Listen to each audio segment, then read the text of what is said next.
My goodness, mga kangiwim. Alam nyo kagabi, naalala ko lang.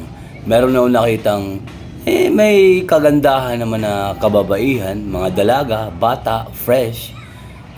Nagpakilala sa akin eh. Nakakatuwa lang kasi talagang nataranta sila para lang magpa-picture sa akin. So, it's so blessed. Ang pangalan, ano eh? AC Ortega? AC Bonifacio. Tapos yung isa, Ortega. Ashley Ortega ba yun? Ewan ko mga PBB ata, mapiski na yan. Nakita ko silang sumayaw, siguro nagti-TikTok. Tapos maya nakita ko, nataranta sila na magpa-picture sa akin. Tignan mo kung gaano sila kataranta.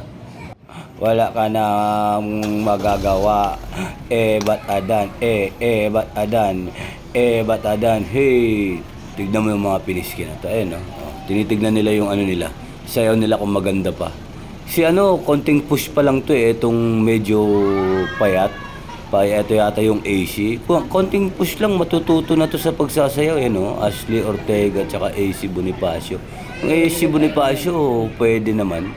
May nakasali pang may edad, pinagbigyan ko na rin. Naku, my goodness. Ayan, no? Ngayon, eto mga kapatid, paano sila mataranta? Ayun na lang siguro. Ayun na lang siguro. Siyempre, kung wala yung mga fans, wala ako dito ngayon. Kaya hanggat kaya, pinagbigyan ko sila. My goodness!